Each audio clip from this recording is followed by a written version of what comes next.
कृष्ण हरे हरे।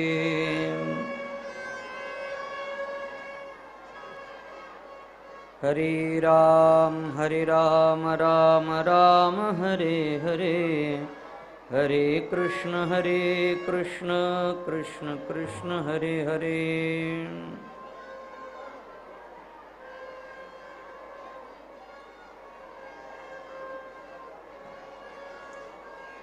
पुंडलीकवरदा हरिविठ्ठल श्री ज्ञानदेव तुकाराम, माऊली ज्ञानेश्वर महाराज की जय। जगद्गुरु संत तुकाराम महाराज की जय।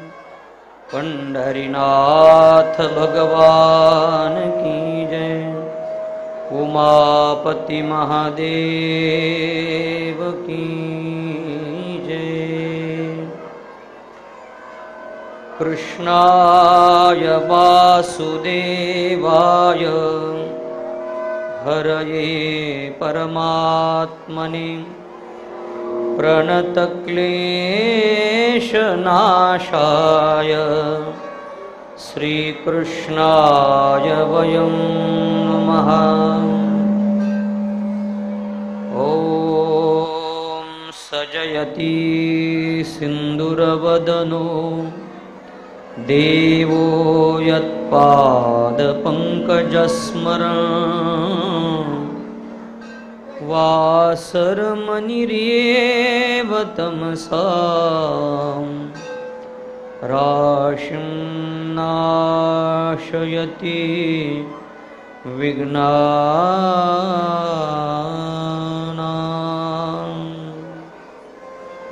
हरिः ॐ त्र्यम्बकं यजामहे सुगन्धिं पुष्टिवर्धनम्, उर्वारुकमिव बन्धनात् मृत्योर्मुक्षीयमामृतात्।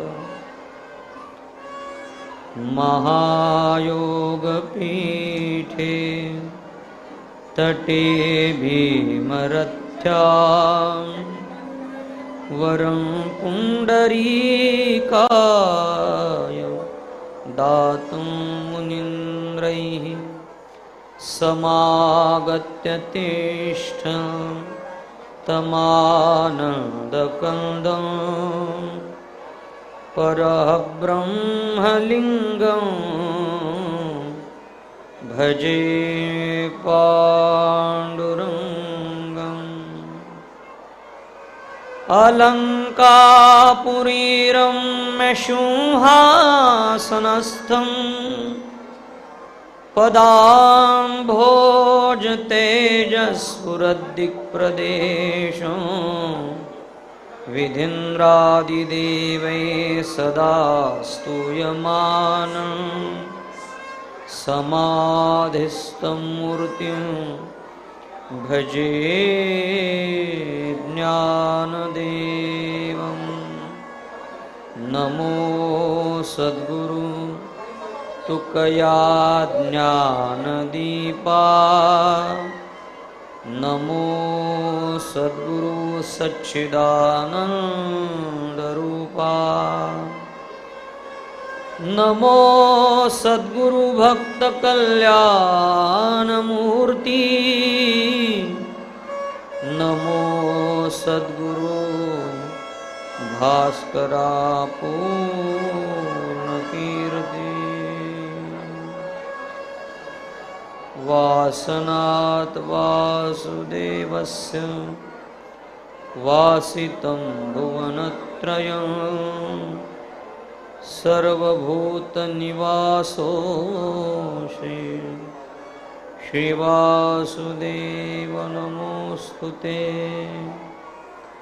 आता अभिनववाग्विलासिनी, जे चातुर्यार्थकला कामिनी, ते शारदा विश्वमोहिनी, नमस्कारिणी।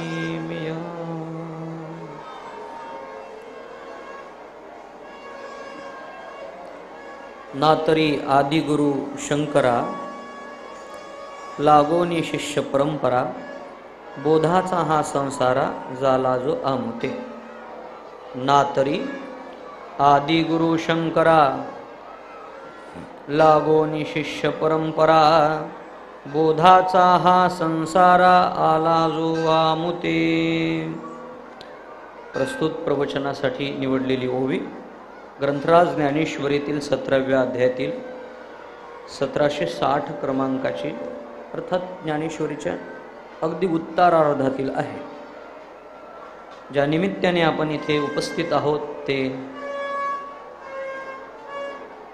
एकादशी सत्संग मंडळ दिवे अंजूर यांनी महाशिवरात्रीच्या उत्सवाचं केलेले हे आयोजन आहे आणि त्यात आजची ही प्रवचन सेवा आहे. शंकर मंदिर आणि एकादशी सत्संग मंडळ यांच्या संयुक्त विद्यमाने या प्रवचन सेवेची जबाबदारी माझ्याकडे आली आहे. बोलायचं आहे ते सूक्ष्म तात्विक आहे. महाशिवरात्री हा पर्वकाळ आहे, सोबत यात्रेचा पण गोंधळ आहे आणि अशा परिस्थितीत बोलणं हे दिव्यच आहे. जरा दिव्यात बोलतोय म्हणून ते दिव्य करतोय. आता महाशिवरात्री हा तसा पर्वकाळाचा विषय आहे. वारकरी संप्रदाय किंवा अध्यात्म प्रांतात काही व्रत करायला सांगितलेली आहेत. पैकी वर्षातून 29 वेळा अनशन किंवा उपवास सांगितलेला आहे शास्त्राने. 12 महिन्यात येणाऱ्या 24 एकादशा म्हणजे प्रत्येक मासाची एक, 15 दिवसांनी येणारी एक एकादशी म्हणजे 12 दुनी 24 एकादशी व्रत आणि 5 व्रत त्याला जोडीला दिले, ज्यात रामनवमी आहे, हनुमान जयंती आहे, कृष्णाष्टमी आहे, वामन जयंती आहे आणि उत्तमोत्तमी शिवरात्र, सगळ्यात उत्तम व्रत शिवरात्र सांगितलेलं आहे. हे पर्वकाळ आहेत आणि असं म्हणतात पर्वकाळात आपण जे सामान्य कृती करतो त्याचं पुण्य दुप्पट असतं. एरवी आपण भगवान शिवजीच्या शिवलिंगावर ज्या दिवशी बिल्वपत्र अर्थात बेलपत्र अर्पण करतो त्याने मिळणारं पुण्य त्यापेक्षा महाशिवरात्रीच्या दिवशी आपण जे बिल्वपत्र समर्पित करतो त्याने मिळणारं पुण्य अधिक असतं.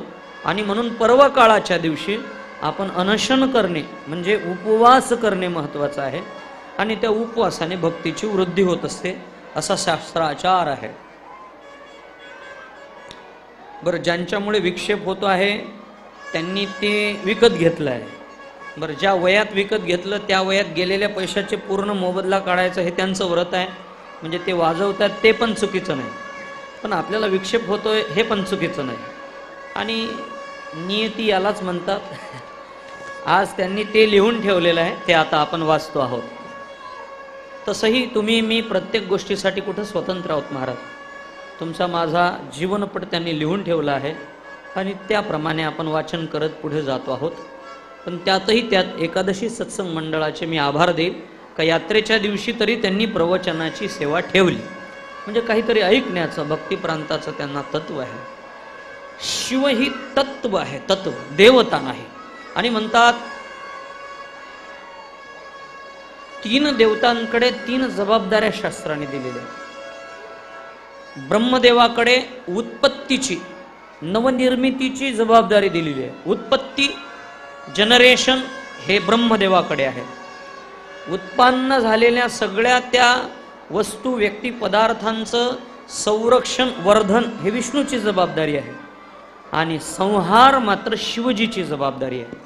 मग तुम्ही म्हणाल जे संहार करतात त्यांची का पूजा करायची? तर संहारक देवता, संहार ही जबाबदारी शिवजींना आहे. म्हणजे की ते तुमचा आमचा संहार करत नाहीत, तुमच्या माझ्यातील वाईट गोष्टीचा संहार करतात, काम क्रोधाधिकांचा संहार करतात.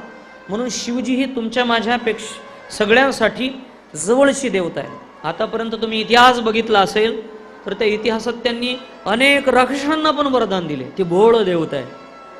जे त्यांच्या पुढे जातात, अनुष्ठान करतात, तप करतात, त्या प्रत्येकाला ते वरदान देतात. हा शिवजींचा निज स्वभाव आहे. आणि म्हणून संतांनी गायलंय, भोळे भाविक हे जुनाट चांगले. ते भोळ आहे. पंढरीनाथ सुद्धा भोळा आहे, भाविक आहे आणि जुनाट आहे.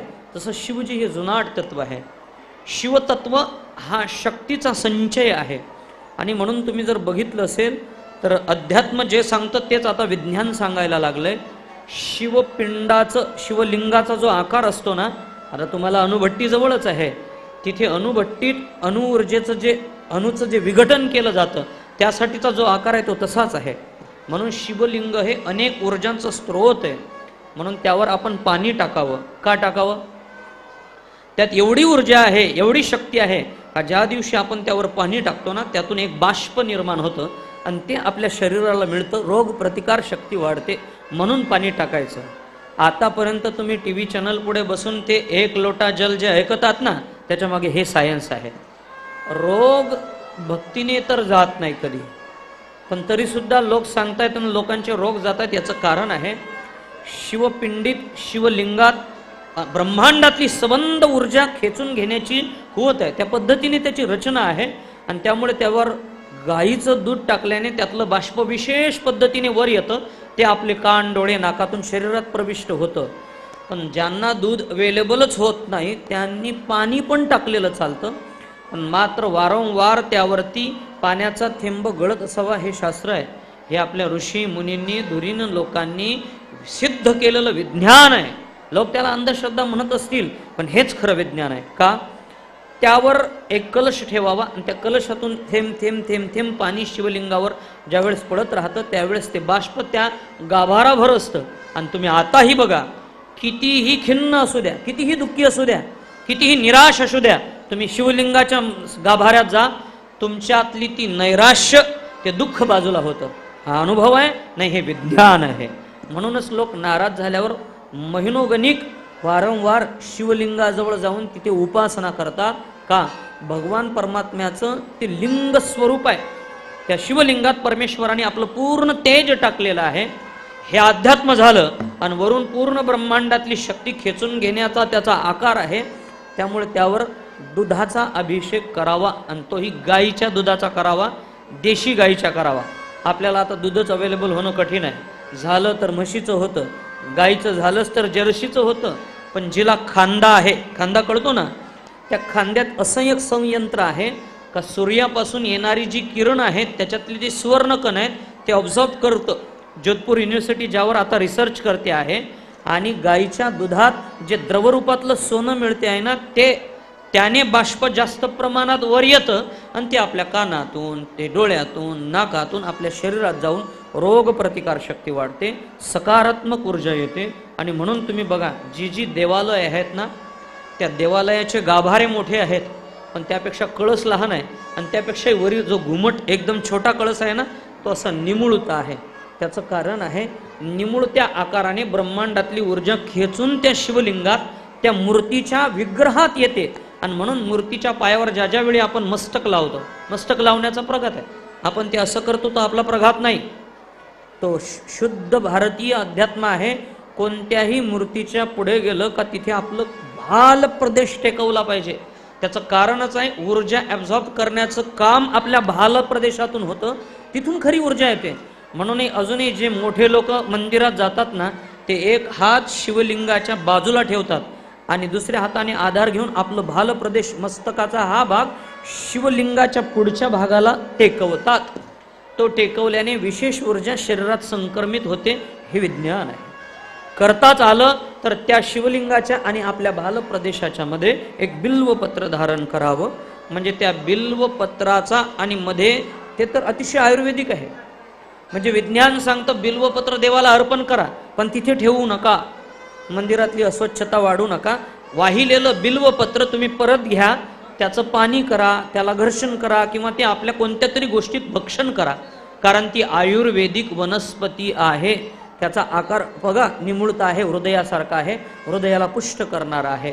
आपल्या अध्यात्माने ज्या गोष्टी सांगितलेल्या आहेत त्या आपल्याला अंधश्रद्धा वाटतात, पण तेच खरं विज्ञान आहे.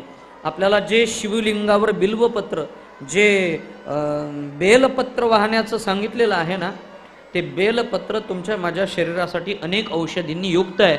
मग आता लोक रामदेव बाबाने सांगितलं तेव्हापासून, मिश्राजी सांगतात तेव्हापासून बेलपत्र खायला लागले. एक प्रघात असावा. सकाळी आपण शिवलिंगाजवळ जावं, दर्शन घ्यावं, एक बिल्वपत्र त्याला वाहावं. वाहिल्यानंतर दर्शन घेतल्यावर त्या पूर्ण तेजाने युक्त बिल्वपत्र आपल्या प्रसादात घ्या. त्याचं ज्यूस तरी करा, आपल्या स्वयंपाकाच्या कोणत्या तरी पदार्थात तरी टाका, नाहीतर पोळीत तरी त्याचे तुकडे करून खा. ते शक्य नसेल तर त्याचे तुकडे तुकडे करून चावून पानासारखं खाल्लं तरी तुम्ही आरोग्यवान व्हाल. म्हणजे आपलं अध्यात्म इतकं प्रगत आहे, इतकं प्रगत आहे की अजून त्या अध्यात्मातलं विज्ञान शोधण्यासाठी आपल्या विज्ञानाला अभ्यास करावा लागेल महाराज. इतकं मोठं आहे. प्रत्येक गोष्टीला सायंटिफिकल रिझन आहे. विना कारणाने आपलं अध्यात्म तयारच झालं नाही. मंदिराचा आकार, मंदिराचा दरवाजा, मंदिराची उंची, मंदिरातली मूर्ती, मंदिराचा गाभारा, तिथलं वातावरण, तिथे लावायचं संगीत, इथपासून मंदिर हे आहे. बघा, शिवजीच्या प्रत्येक शस्त्राचं, त्यांच्या अंगावर लावलेल्या राखेपासून धारण केलेला चंद्र, गळ्यात असलेला साप, या प्रत्येक गोष्टीला निरनिराळी कारणं आहेत. शिवजी ही देवता, शिव हे तत्व तुम्हाला मला परिस्थितीशी प्रतिकार करण्याची शक्ती देते. लोक म्हणतात का हो, त्यांनी काय धारण केले? गळ्यात मुंडाच्या माळा, अंगाला लावली स्मशानातली राख, राहतो स्मशानात. पण शिव आम्हाला तुम्हाला एक तत्व पुरवतात. विचार केला तर शिवजीचं राहणं स्मशानात आहे आणि सेवा करायला कुबेर आहे. ज्याच्या सेवेला कुबेर आहे त्या कुबेराच्या सेवेचा याला आनंद नाही आणि स्मशानात राहावं लागतं याचं दुःख नाही. हे आहे जीवनात. एका बाजूला अतोनात दुःख आणि दुसऱ्या बाजूला अतिशय निरतिशय सुख. या दोन्ही गोष्टी समानतेने पाहू शकतं ते तत्व म्हणजे शिव आहे. काय आहे याचा उद्देश? जीवनात कधी कधी सुखाचे पण दिवस येतील, त्यात फार हुरळून जाऊ नका. आणि जीवनात कधी कधी दुःखाचे पण दिवस येतील, त्या दुःखाने फार खिन्न होऊ नका. म्हणजे तुमच्यातली उद्विग्नता दूर करण्याचं काम शिवतत्व करतं. आणि सुखाच्या दिवसात आपल्याकडून जो प्रमाद होतो ना, तो प्रमाद कमी करण्याचं काम शिवतत्व करतं. असं म्हणतात की आपल्या जीवनात दुःखाचे दिवस आल्यावर फार सांभाळून राहिलं नाही तरी चालेल, पण सुखाच्या दिवसात फार सांभाळून राहायचं. कारण प्रमाद आणि दोष सुखातच होतात, श्रीमंतीतच होतात. म्हणून श्रीमंतीत फार सावध राहिलं पाहिजे. आणि त्याहीपेक्षा श्रीमंतीच्या दिवसात करता येईल तेवढा परोपकार करता आला पाहिजे. कारण असं म्हणतात, श्रीमंती हे चंचल आहे. मनो मधुकरो मेघो मानिनी मदन मरुत मा, म्हणजे लक्ष्मी हे चंचल आहे. आणि म्हणून तुम्ही बघितलं की काही लोक अतिशय श्रीमंत होते, एक काळ होता, आणि दुसऱ्या काळात ते निरतिशय कफल्लक झाले. याचं कारण आहे श्रीमंती. लक्ष्मी ही चंचल आहे, म्हणून ती आपल्याला अनुकूल झाली. त्या दिवसात दान पुण्य करून घ्या, त्या दिवसात एखाद्या अडल्याला मदत करून घ्या, त्या दिवसात चांगले कामं करून घ्या. अन्यथा ते दिवस निघून गेल्यावर आपल्याला चांगलं काम करण्याची इच्छा जरी निर्माण झाली ना, तरी आपण करण्यासाठी बळ शिल्लक उरणार नाही. कारण असं म्हणतात, नियती सगळ्यांना सारखी वेळ अनुकूल देत नाही. यासाठी तुम्हाला मी महाभारतातली एक गोष्ट सांगेल. असं म्हणतात, 18 दिवसपर्यंत महाभारत युद्ध चाललं. 18 दिवस. सगळ्यात जास्त पराक्रम अर्जुनानं केला. का? अर्जुनाचा मार्गदर्शक भगवान गोपाल कृष्ण होता आणि त्याच्याकडे जो धनुष्य होता त्याचं नाव गांडीव होतं. गांडीव धनुष्याचा टणत्कार एवढा होता की त्याला प्रत्यंचा लावण्यासाठी ज्या वेळेस त्याला ओढून बघायचा ना अर्जुन, त्यावेळेस विजांचा कडकडाट होईल असा आवाज त्याच्या प्रत्यंचेचा येत होता. त्याची जी दोरी असते ना, त्या प्रत्यंचेचा येत होता. इतका महाभयंकर तो पराक्रमी गांडीव धनुष्य होता. त्या गांडीवाच्या बाणाच्या वर्षावाच्या पुढे कोणताच योद्धा टिकत नव्हता. म्हणून महाभारत युद्धात मोठमोठे योद्धे शत्रू सैन्यात होते, पण सगळ्यांचा समाचार अर्जुनाने घेतला. हे अर्जुनाची अनुकूलता पराक्रम होता असं जर म्हणत असाल तर तुम्हाला माझा एक प्रश्न आहे. ज्यावेळेस भगवान गोपालकृष्ण आपला लीला विग्रही देह ठेवतात आणि तो देह ठेवल्यानंतर ठेवताना अर्जुनाकडे जबाबदारी देतात की इथून 4 दिवसांनी द्वारका नगरीला समुद्र बुडवणार आहे आणि हे यादव सगळे आपसात भांडून संपणार आहेत. फक्त माझ्यावर नितांत प्रेम करणाऱ्या, माझ्यासाठी जन्माला आलेल्या ह्या गवळणींना सुरक्षित तू हस्तिनापूरला घेऊन जा. अर्जुन ती जबाबदारी स्वीकारतो. आणि तुम्ही लक्षात घ्या, आताची द्वारका म्हणजे गुजरात आणि कुरुक्षेत्र हस्तिनापूर म्हणजे उत्तर प्रदेशात हरियाणाची बाउंड्री समजा. म्हणजे गुजरात ते हरियाणा या मधला सगळा प्रदेश, त्या काळातली सगळी मधली राज्य निबिड जंगल होतं आणि त्या जंगलातून रथमार्ग होता. आता जो हायवे काढला आहे ना गडकरी साहेबांनी, तो पुराणातला मार्ग शोधला, तो रथमार्ग आहे. रथमार्गालाच राजमार्ग असं म्हटलं जात होतं शास्त्रात, आणि म्हणून हायवे म्हणजे राजमार्ग म्हटलंय. अगदी त्या सगळ्या गोष्टीला फॉलो केलेलं आहे. त्या मधल्या जंगलाने त्या सगळ्या सैन्यासह अर्जुन त्या गोपिकांना घेऊन जात होता. आणि त्या गोपिकांना घेऊन जात असताना असं म्हणतात, त्या जंगलात काही वाटमारी करणारे भिल्ल होते आणि त्या भिल्लांनी अर्जुनाचा रथ अडवला. कुणाचा रथ? की ज्याला मोठमोठे योद्धे घाबरत होते, ज्याच्या पुढे स्वतः भीष्माचार्य सुद्धा टिकले नाही, कर्णाचा पराजय झाला, मोठमोठे योद्धे संपले. त्या अर्जुनाला, ज्यांना शस्त्र म्हणजे काय ठाऊक नाही, अस्त्र म्हणजे काय ठाऊक नाही, धनुर्विद्येतला अबकड येत नाही, त्या वाटमारी करणाऱ्या भिल्लांनी, शस्त्र अस्त्र नाही, जंगलात वनव्यातून वाचलेली लाकडं हातात घेतली आणि अडवलं. बघा काय काय सामर्थ्य आहे. आणि फक्त अडवलं नाही तर अर्जुनाचा पाडाव केला. अर्जुन पराजित झाला. त्यांनी अर्जुनाला रथाला बांधलं आणि सगळ्या गोपिकाच्या अंगावरचं सोनं लुटून परत निघून गेले. काय कारण आहे? आतापर्यंत ज्या अर्जुनाने, फारच बळ आहे हो यांच्यात, आतापर्यंत ज्या अर्जुनाला सबंध 11 अक्षौहिणी सैन्यातले लोक घाबरत होते, त्याच अर्जुनाचा भिल्लांनी पाडाव केला. याचं कारण काय? म्हणजे आतापर्यंत पराक्रम अर्जुनाने केला नाही, अर्जुनासाठी जे वेळ अनुकूल होती त्या अनुकूल वेळेने केला. म्हणून कबीरजी म्हणतात, माणूस बलवान नाही, माणसाला प्राप्त झालेली वेळ बलवान आहे. नर न होत बलवान, समय बड़ा बलवान, काबा लुटी गोपिका, वही अर्जुन वही बाण. तोच अर्जुन आहे आणि तोच गांडीव धनुष्य आहे ज्याने महाभारत युद्धात पराक्रम केला, पण जंगलात मात्र भिल्ला करवी हरला. याचं कारण आहे, माणसाला एका विशिष्ट वेळेत वेळ, समय मदत करत असते. म्हणून माणूस बलवान नाही, त्याला युक्त असलेली वेळ बलवान आहे. आणि आपली वेळ चांगली असली की आपण चांगले कामं करून घ्यायचे असतात. कारण चांगल्या वेळेत जर चांगली कामं नाहीत केली ना, तर आपल्याला इच्छा असूनही वाईट परिस्थितीत आपण चांगली कामं करू शकणार नाही. म्हणून आहे बळ, चांगलं काम करा. आहेत पैसे शिल्लक, एखाद्या मंदिरात दान करा. आहेत पैसे शिल्लक, एखादा दवाखाना उभारा. आहेत पैसे शिल्लक, एखादं शाळा उभारा ज्याच्यात गरिबांची मुलं शिकली पाहिजेत. हे अध्यात्म आहे.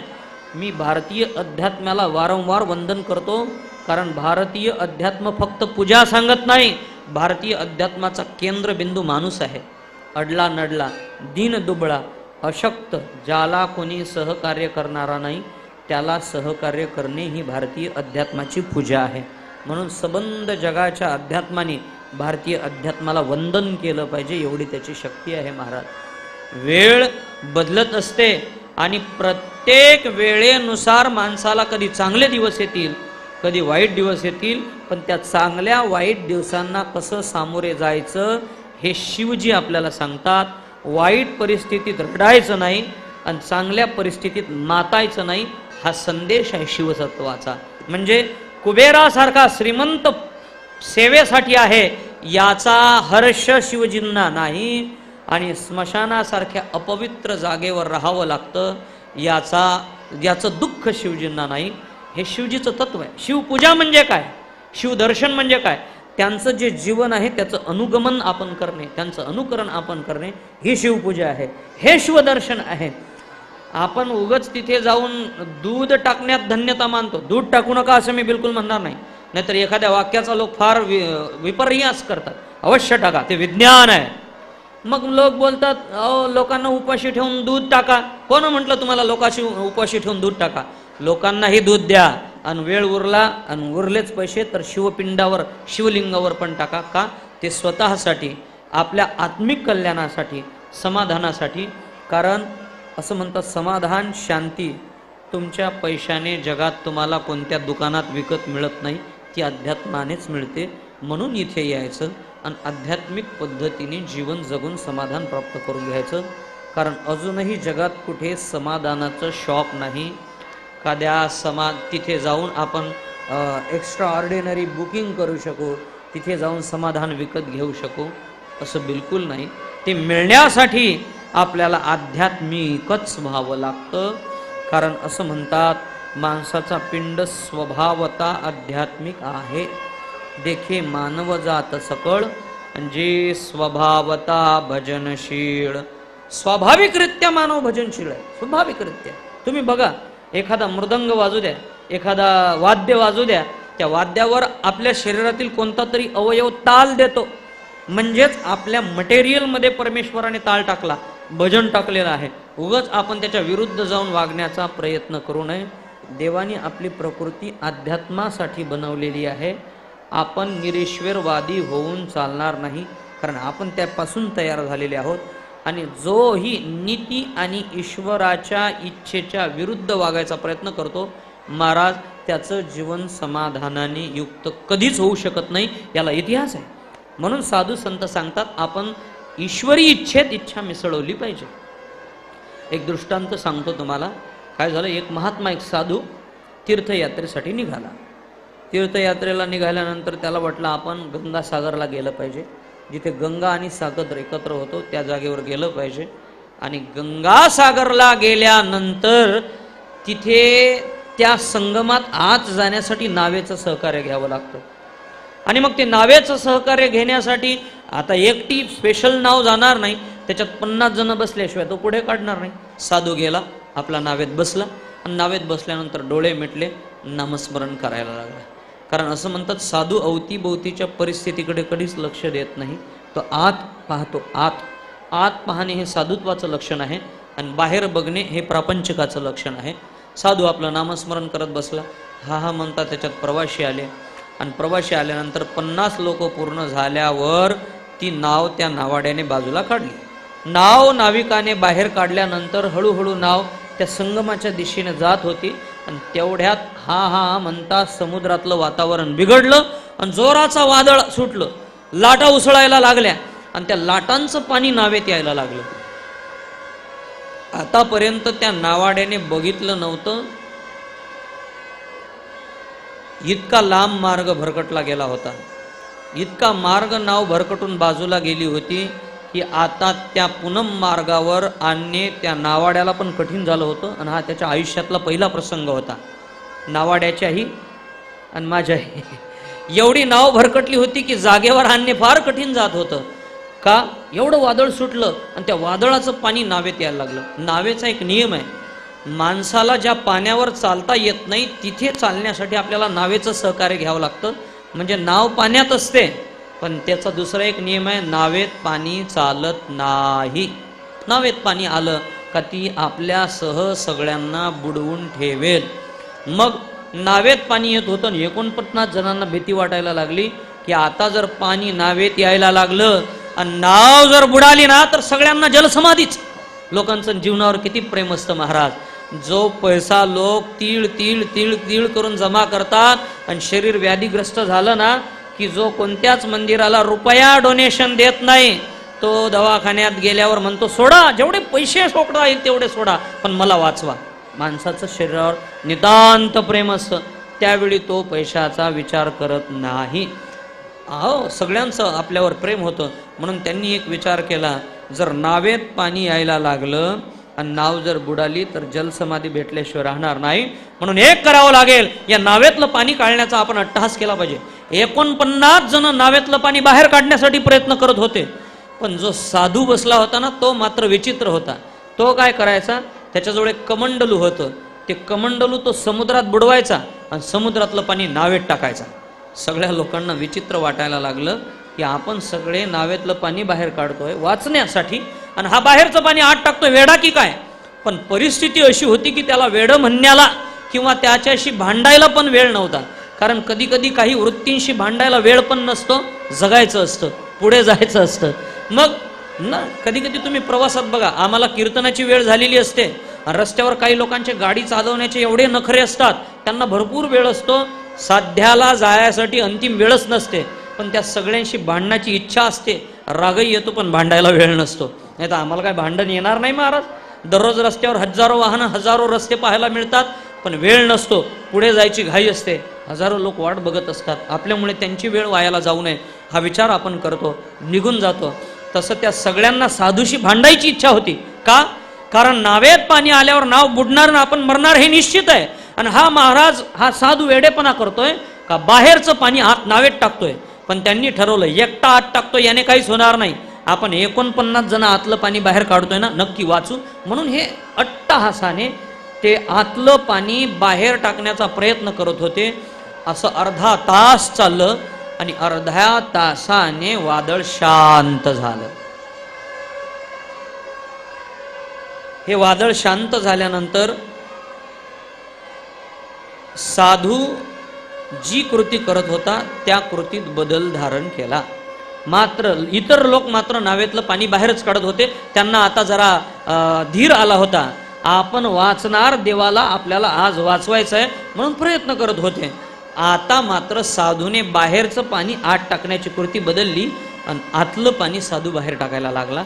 आणि मग त्या लोकांना प्रश्न निर्माण झाला आणि त्यांनी विचारलं, का हो महाराज, मगाशी तुम्ही नावेत पाणी येत होतं, नाव बुडण्याची भीती होती, आपण सगळे जलसमाधीला जाणार होतो, त्यावेळी तुम्ही समुद्रातलं पाणी आत टाकत होते, ठीक आहे, मान्य आहे, तुम्हाला जीवनाबद्दल प्रीती नाही, मान्य आहे.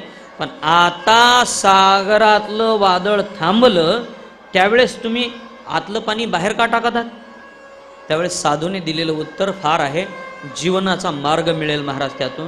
त्यावेळेस साधू म्हणतो, सांगू तुम्हाला, मगाशी वादळ सुटलं आणि पाणी आत नावेत येत होतं, त्यावेळेस मला असं वाटलं की आज आपल्या नावेतल्या सगळ्या 50ही लोकांना या समुद्रात बुडवून माझ्या देवाला आपल्याला मारायचं आहे.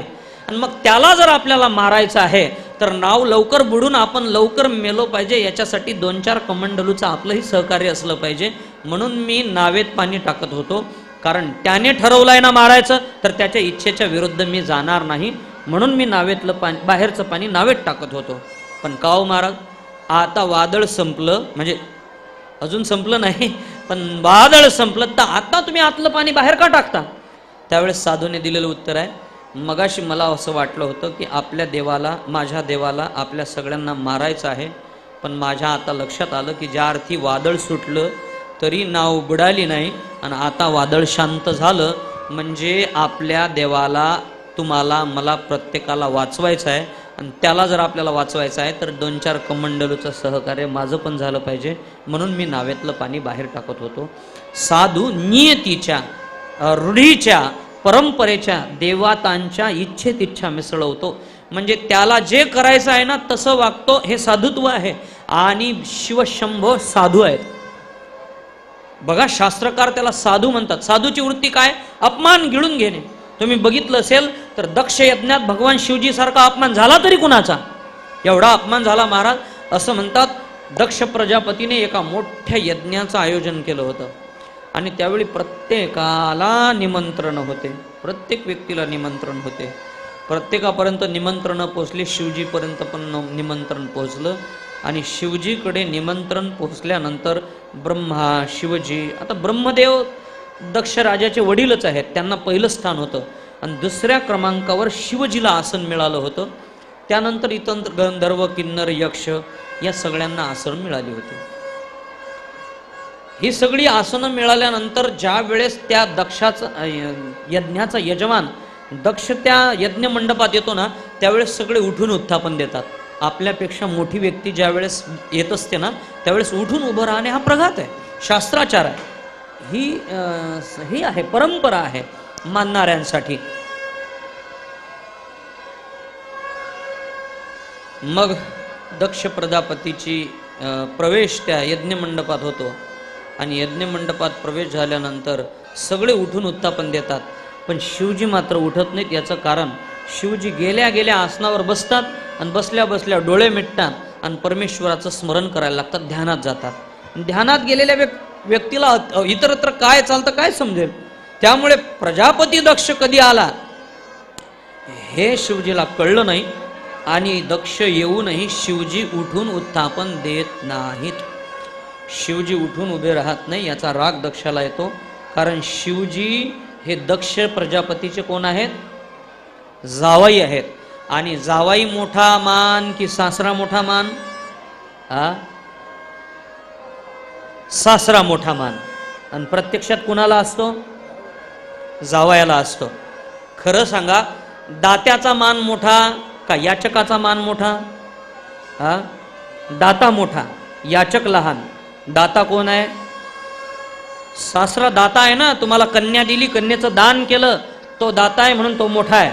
आणि हे याचक आहे. तुम्ही आम्ही म्हणजे मी नाही, हा मी त्या प्रांतात नाही, तुम्ही याचक आहात का? दान घेतायत कन्येचं त्यांच्याकडून, त्यामुळे याचक आहे. तरी मानाची अपेक्षा ठेवता ना. पण खरं तर शास्त्र म्हणतं दाता मोठा, याचक लहान. पण व्यवहारात जरा उलट आहे. याचकाला मोठा मान आहे आणि दाता त्या पुढे झोळीत टाकतो, जावई बापू आमच्या कन्येला जरा सांभाळून घ्या वगैरे वगैरे असतं. पण ज्ञानोबा म्हणतात, आपणची विहुनी दुहिता परी न म्हणे मम पिता, आणि तो सुटे मग पतिग्रहिता जावाई शिरके. त्या कन्येचा अवलंब करतो. अवलंब करणे हे स्थान आहे. पण सासऱ्याचा मान मोठा आहे हे शिवजींना पण मान्य आहे. पण शिवजींची डोळे मिटलेले आहेत आणि ते आपल्या परमेश्वराच्या नामात रंगलेले आहेत, समाधिस्थ झालेले आहेत. म्हणून त्यांनी ठरवून नाही, अनपेक्षितरित्या दक्षाचा अपमान त्यांच्याकडून झाला. ठरवून नाही, ठरवून केलेला अपमान असतो, अनपेक्षितरित्या झालेली ही चुकी असते. त्यामुळे दक्ष प्रजापतीचा अपमान होतो. आणि माणसाचा स्वभाव आहे महाराज जीवाचा. इथे किती लोक माझा सन्मान करतात हे माझ्या लक्षात राहत नाही, पण या सगळ्या लोकांमध्ये एकाने अपमान केला ते मात्र लक्षात राहतं. जीवाचा स्वभाव आहे, सन्मान विसरतो आणि अपमान लक्षात ठेवतो. अपमान. त्यामुळे दक्ष ही सामान्य जीव आहे. दक्षाने काय केलं? सगळ्या समाजाने, सगळ्या प्रजेने उठून उत्थापन दिलं, सन्मान केला. याबद्दल दक्षाला आनंद नाही. पण एकटे शिवजींनी अपमान केला, उठून उभे राहिले नाहीत, म्हणून मात्र शिव त्यांना अपमानित करतो. आणि शिवजींना अपमानित करताना दक्ष म्हणतो की तुम्हाला नीती नियम काय कळणार? तुम्ही स्मशानातले राहणारे आहेत, काय कळणार नीती नियम? अंगाला राख लावणारे आहात, काय कळणार तुम्हाला नीती नियम? गौरव, तुमचे मित्र भूते वेताळ आहेत, काय कळणार तुम्हाला नीती नियम? तुम्ही संबंध अमंगळात राहता. शिवजीची दक्षाने खरं तर हा अपमान केला, पण शास्त्र म्हणतं हे स्तुती आहे. स्तुती का? अंगाला राख लावणे हे शिवजीच्या साधुत्वाचं लक्षण आहे. कारण या शरीराची ही राखच होणार आहे हे तत्व लोकांमध्ये देण्यासाठी शिवजी अंगाला राख लावतात. बघा, जे कोणी स्वीकारत नाही ते स्वीकारण्याचं काम शिवजी करतात. असं म्हणतात समुद्र मंथन झालं आणि मंथन झाल्यानंतर त्यातून 14 रत्न निघाले. सगळ्यात पहिल्यांदा काय निघालं? हळहळ नावाचं विष निघालं, जे त्रिभुवनाला जाळून टाकण्याची शक्ती ठेवत होतं. असुर आणि सूर म्हणजे देव आणि राक्षस प्रत्येक गोष्टीसाठी भांडण करत होते. पण त्यातून ज्यावेळेस विष निघालं ना, त्यावेळेस ते म्हणत हे आम्हाला नको, हे आम्हाला नको. एरवी हे मंत्रालय मला द्या, ते मंत्रालय मला द्या, भांडणारे हे आम्हाला नको म्हणतात. कारण काही काही मंत्रालय अशी असतात की जे जबाबदारीचे असतात. महाराज, इथे युतीचं शासन होतं. सूर आणि असुर मिळून समुद्र मंथन आणि त्यातून 14 रत्न निघणार होते. पण पहिल्यांदा हळहळ निघालं, जे कोणीच स्वीकारत नव्हतं. भगवान शिवजी ते हळहळ स्वीकारतात आणि त्याला प्राशन करतात. प्राशन करून पोटातही जाऊ देत नाहीत आणि सृष्टीतही राहू देत नाहीत. तत्व बघा काय आहे. शिवजी जे विष ब्रह्मांडात पेरल्या गेल्याने संबंध सृष्टी संकटात येणार होती, म्हणून त्या हळाहळाला सृष्टीतही राहू देत नाहीत. पण जे विष प्राशन केल्यात पोटात गेल्यावर ज्याचे परिणाम शरीरात होतील, म्हणून त्याला पोटातही जाऊ देत नाहीत. शिवजी त्या विषाला बाहेरही ठेवत नाहीत, आतही घेत नाहीत, मध्ये ठेवतात. आणि मध्ये ठेवून निळकंठ नाम प्रसिद्ध झाले. पोटात गेलं असतं तर त्या विषाचा परिणाम शिवजीवर झाला असता. म्हणून शिवजी त्या विषाची संहारकता आपल्या कंठात ठेवून तुमच्या माझ्या जगण्याला, तुमच्या माझ्या जीवाला संरक्षित करतात. हे साधूचं लक्षण आहे. भगवान शिवजीच्या हातात त्रिशूळ आहे. त्रिशूळ हे त्रिशूळ कशासाठी आहे? काम क्रोधावरती हल्ला घालण्यासाठी त्रिशूळ आहे. आणि सोबत डमरू पण आहे. डमरू हे वाद्य आहे. भगवान परमात्मा संगीत प्रिय आहे. त्या संगीतातून, तांडवातून ते तुम्हाला मला संदेश देतात की जीवन हे संगीत आहे, त्याचा आनंद घेतला पाहिजे. आणि म्हणून बरेचदा ज्या वेळेस तांडव होतो ना, त्यावेळेस शिवजी नृत्य करतात. डमरू हे ताल देतं, संगीत देतं आणि त्या संगीतावर आपल्याला नाचायचं असतं. हे शिवजीच्या कृतीतून आपल्याला कळतं. भगवान शिवजीची जटा आहे आणि जटात ज्यूट केलेली काय आहे? गंगा आहे. भगवान शिवजी एवढ्या मोठ्या पवित्रतेला आपल्या शिरावर स्थान देतात. असं म्हणतात गंगा हा ज्ञानाचा प्रवाह आहे. शिवजींनी गंगा डोक्यावर घेणे म्हणजे ज्ञान डोक्यावर घेणे आहे. तसं तुम्ही आम्ही पण विवेकी असलो पाहिजे. ज्ञान डोक्यावर घेणे म्हणजे विवेक डोक्यावर घेणे आहे. विवेक डोक्यावर घेणे म्हणजे आपल्या डोक्यात वारंवार विवेक असला पाहिजे, अविवेक नसला पाहिजे. याचं द्योतक शिवजी आहेत. हे शिवतत्व आहे. शिवतत्व तुम्हाला मला प्रत्येक कृतीतून एक आदर्श संदेश देतं. आदर्श संदेश काय? प्रत्येक गोष्टीतून. मग त्यांनी घातलेलं गजचर्म व्याघ्रांबर, गळ्यात घातलेल्या मुंडमाळा, गळ्यात असलेला साप, डोक्यावर धारण केलेली गंगा, त्यावर असलेलं अर्धचंद्रबिंब, त्यांचा कैलासावरचा वास, स्मशानातलं राहणं, अंगाला भस्म लावणं, या प्रत्येक गोष्टी तुम्हाला मला एक एक संदेश देतात. काय संदेश आहे? प्रत्येकाची राख होणार हे भस्माचं प्रतीक आहे. गळ्यात विषारी साप धारण केला म्हणजे जो विषारी साप भगवान परमात्म्याजवळ येतो तो विषारी असूनही सात्विकतेने राहतो. म्हणजे कितीही वाईट व्यक्ती आपल्या संपर्कात आल्यावर तो सात्विक करण्याची कुवत ठेवली पाहिजे. हा संदेश शिवजी देतात. भगवान शिवजी हिमालयात राहतात म्हणजे उंचीवर राहतात. प्रत्येक वेळी माणसाने उंचीवर राहिलं पाहिजे. उंच म्हणजे आदर्श, उंची म्हणजे विवेक, उंच म्हणजे तत्वज्ञान. त्या उंचीवर राहिलं पाहिजे. उंचीवर राहून विचार केला पाहिजे. आपण फार खालचा विचार करतो. लोक म्हणतात जाऊ द्यावं त्याचे विचार फार खालचे आहेत. खालचे असणे म्हणजे वाईट असणे आणि उंच असणे म्हणजे शुद्ध असणे, पवित्र असणे. शिवजी उंचावर राहतात याचा अर्थ आहे त्यांचे विचार पवित्र आहेत, त्यांचा मार्ग प्रशस्त पवित्र आहे. त्या मार्गाचा निर्देश ते आपल्यासाठी करतात, विवेकाच्या मार्गाचा. भगवान शिवजीचं स्मशानातलं राहणं आहे. त्याचं कारण आहे स्मशानच तर माणसाचा खरा निवास आहे. जो बंगला, जी गाडी, जो संसार तुम्ही उभा केला तो कधी संपेल हे सांगता येत नाही. ते सगळं अनिश्चित आहे. पण निश्चित स्मशान आहे, निश्चित. कारण इथल्या तुमच्या प्रत्येकाला सांगणाऱ्या मला कुठे जाणं एखाद्या वेळेस अनिश्चित असेल पण तिथे जाणं निश्चित आहे. कारण प्रत्येकाची 3.5 हाताची राखीव जागा ती तर खरी आपली हक्काची जागा आहे. म्हणजे जे निश्चित आहे त्याचा अवलंब आधीच शिवजी करतात. म्हणजे प्रत्येकाला शेवट तिथेच आहे आणि तीच हक्काची जागा आहे. एरवी प्रत्येक जागेसाठी भांडणं होऊ शकतात पण त्या जागेसाठी आजपर्यंत कोणीही भांडल्याचं आपल्या ऐकवात नाही. पण त्याचीही तयारी आपण केली पाहिजे याचा निर्देश शिवजी आपल्याला देतात. म्हणून माझे गुरुजी सांगायचे की माणूस 4 दिवसांनी प्रवास करायचा आहे, मला ठाण्याला जायचं आहे, मुंबईला जायचं आहे, याची मी तयारी करतो. त्यासाठी बॅग भरतो, त्यासाठीचं रिझर्वेशन्स करतो, त्यासाठीचं व्हेकल ठरतं, त्यासाठी 2 ड्रायव्हर पाहिजेत. एवढ्या लांबचा प्रवास आहे, एक झोपला का दुसरा जागे राहिला पाहिजे म्हणजे मी निवांत झोपलो पाहिजे. त्यासाठी फ्यूल किती टाकावं, कोणत्या गाडीचा, हे सगळं ठरतं. म्हणजे जो ठरलेला प्रवास आहे याची आपण सगळी तयारी करतो.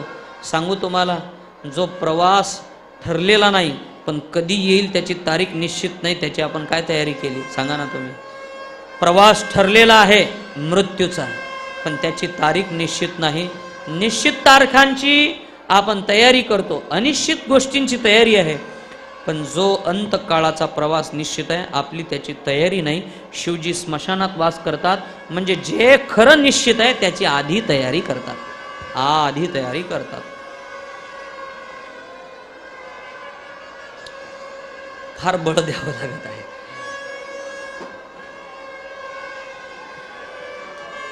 त्याला वाटलं बाहेरचे येत नाहीत, किमान आपण तरी जावं म्हणून आलं असावं. शिवजी देवता आहे, सगळ्यांची मित्रवस्तू आहे शिवजीकडे. म्हणजे बुवा जे लोकांसाठी आहे त्याच्यात काय काय विक्षेप होतात हे आपल्या जातीने पण बघून घ्यावं म्हणून ते कदाचित आलं असावं. आदर्श आहेत, तत्व आहेत शिवजीवनाच्या, शिवातल्या प्रत्येक गोष्टीचे. खरं तर तसा प्रसंग नाही की मी तुम्हाला काहीतरी तात्विक द्यावं, माझ्याकडे तेवढं बळ नाही. तुम्हाला सांगतो, मी इथे 750 किलोमीटर प्रवास करून आलो आणि तेवढंच 750 किलोमीटर परत जाऊन मला पुन्हा बोलायचं आहे, तुम्हाला घरी जाऊन झोपायचं आहे.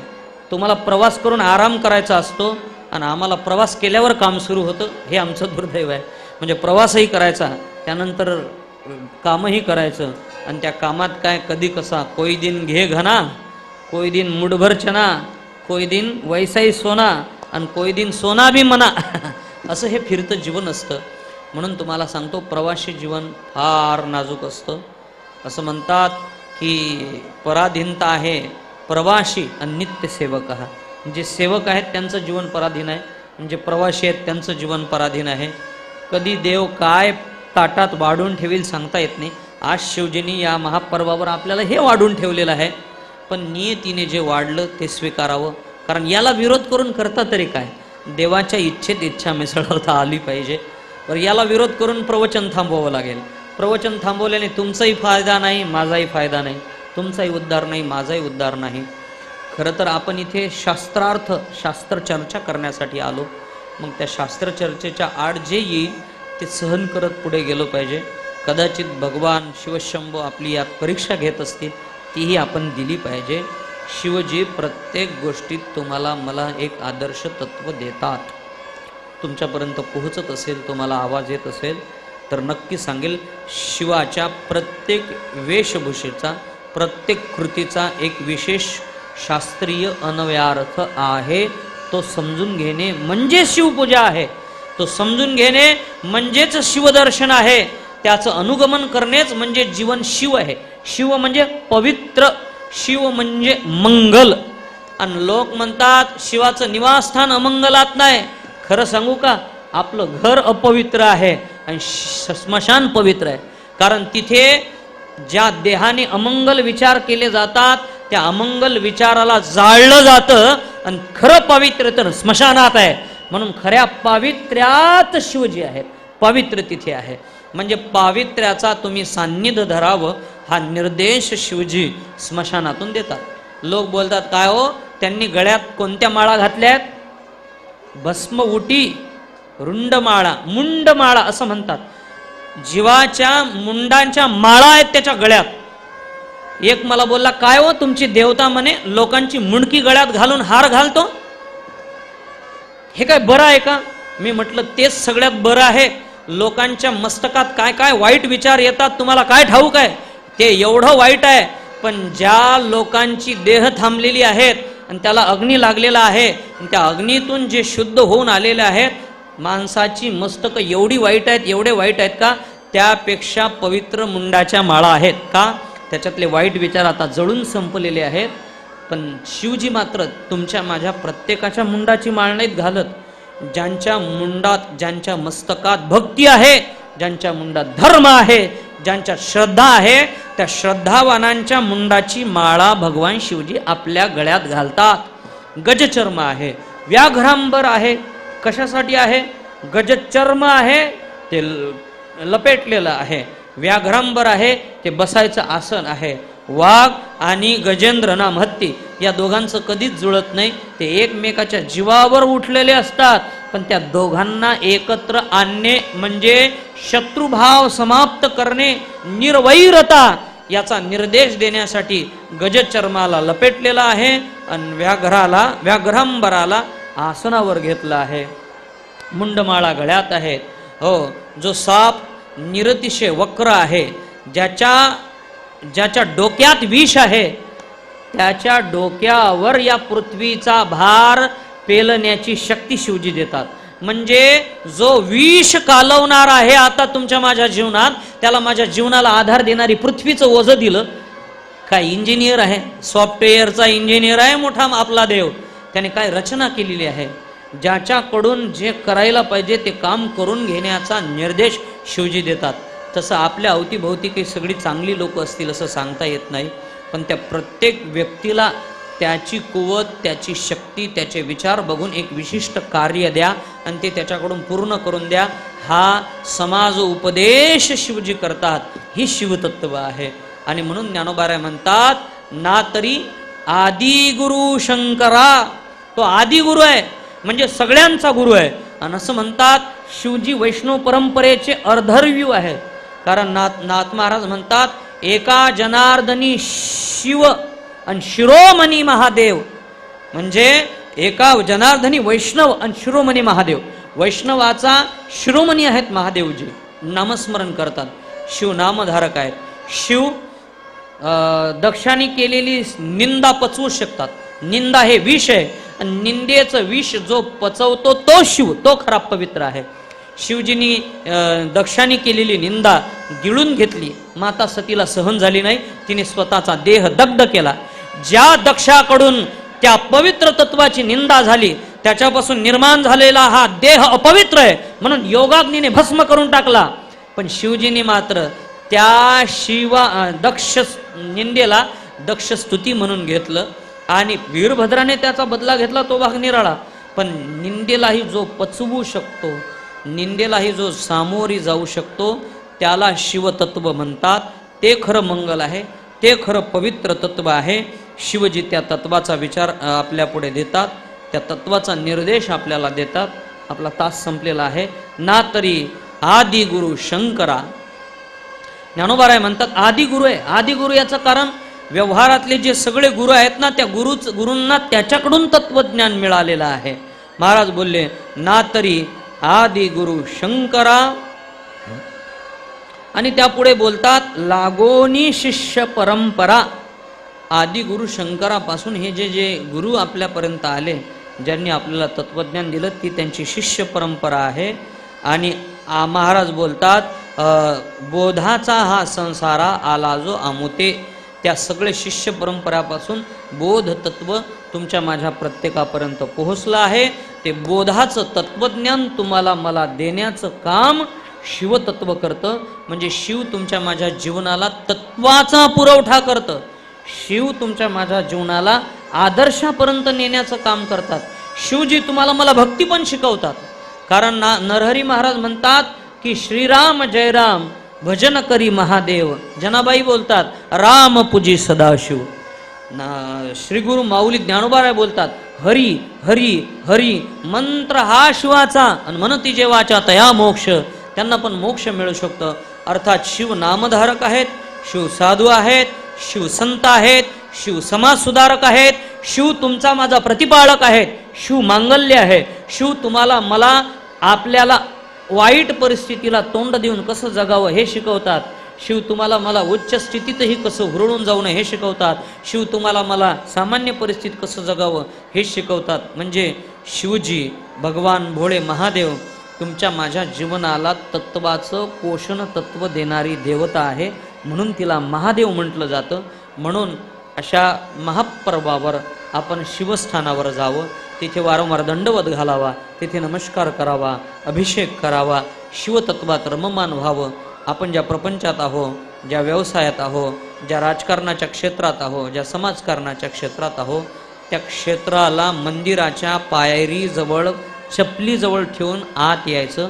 मी नाही तर मी आता त्या दैवी अंशाचा अंश आहे आणि तिथे जाऊन त्याचं हो नामस्मरण करा. बघा एकदा आपण आपलं विसरलो की मग येणारं अंतर्गत समाधान इतकं मूल्यवान असतं, इतकं सुंदर असतं की जगाच्या बाजारात कितीही पैसे खर्च करून जे कुठे मिळू शकत नाही ते मंदिराच्या गाभाऱ्यात मिळतं. यालाच दैवी तत्व म्हणतात. अध्यात्मशास्त्राने यालाच दैवी शक्ती म्हटलेलं आहे. विज्ञानाने यालाच गॉड पार्टिकल म्हटलंय. तोच देवाने बनवलेला अणु आहे ना. विज्ञान जे सांगतं तेच अध्यात्म सांगतं. अध्यात्माने जे सांगितलं ते भक्ती परंपरेने सांगितलं. आणि ते सगळं ज्ञानोबाराय म्हणतात शिवजीकडून आलं ना तरी आदि गुरु शंकरा. शंकर हे आदि गुरु आहेत, गुरूंचे गुरु आहेत. त्यामुळे त्यांच्याकडून आपण जीवन जगलं शिकलं पाहिजे. ते जीवन जगणं तुम्ही मी प्रत्येकाने शिकावं. ते शिकण्यासाठी भगवान शिवशंभोने तुमच्या माझ्या प्रत्येकावर कृपा करावी. अशी सद्वासना, अशी सद्भावना भगवान शिवशंभोकडे करतात. खरं तर पत्रिकेत 10 पर्यंतची वेळ छापलेली आहे, पण खरंच तुम्ही सांगा कोणता कीर्तनकार एवढ्या व्यत्ययात विक्षेपात बोलू शकत नाही. पण जाऊ द्या, आज त्यांचाही मौज करण्याचा दिवस आहे. ते त्यांच्या पद्धतीने आनंद घेत आहेत. कुणाच्या आनंदात विरजन घालण्याचं काम आपण करू नये. हेच भक्तीचं काम आहे. मग आपली भक्ती हेच आहे की त्यांना आनंद घेऊ द्या, आपण 2 पावलं मागं आलं पाहिजे. म्हणून झालेली सेवा सद्गुरू संत माऊली ज्ञानोबाराय यांच्या चरणी, भगवान उमापती महादेवाच्या चरणी समर्पित करूया. एकादशी सत्संग मंडळ दिवे अंजूर यांनी महत्प्रयासाने यात्रेच्या दिवशी या प्रवचन सेवेचं आयोजन केलं. त्या प्रवचन सेवे संदर्भाने मोठा प्रवास करून आम्हाला इथे यावं लागलं आणि ती प्रवासाची सगळी योजना दैवयोगाने सुकर झाली. अजूनही आता आपलं प्रवचन संपल्यावर रात्रभर जवळपास 750 किलोमीटरचा प्रवास करून उद्या सकाळीच एक काल्याचं कीर्तन आम्हाला अकोल्याच्या पलीकडे करायचं आहे. 4 ते 6 ज्ञानेश्वरीचं निरूपण आमच्या गुरु महाराजांच्या तीर्थक्षेत्रावर श्री क्षेत्र श्रद्धासागरला करायचं आहे. ते लाईव्ह पण आहे. रात्री अमरावती जिल्ह्यात 8 ते 10 कीर्तन करायचं आहे. या सगळ्याला बळ पूर्ण कठीण आहे, म्हणून थोडी शांतता अपेक्षित असते. थोडं सावण वगैरे हे ते याचं